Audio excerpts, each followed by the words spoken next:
Присутното мнозинство делегати во Општинскиот фудбалски сојуз на Кочани го разгледувало и прашањето за давање свој предлог за можен кандидат за председател на Фудбалската федерација на Македонија.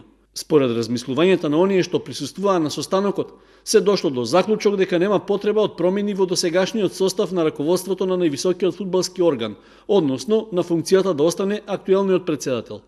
Таквата одлука ќе биде доставена до Федерацијата, која ќе треба да се избира нејзиниот прв човек.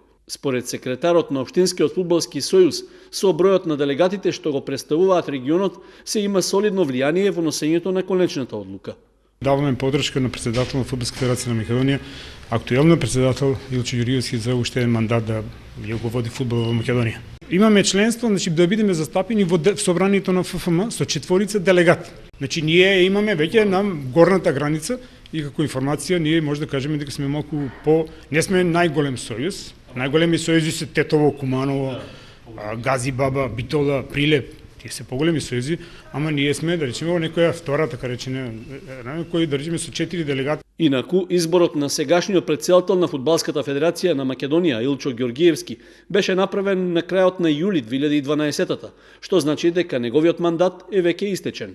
Како што е познато, и тогаш Општинскиот фудбалски сојуз на Кочани му ја даде поддршката, па заедно со гласовите од Штипскиот, Охридскиот и Кичевскиот сојуз, тој ја доби функцијата.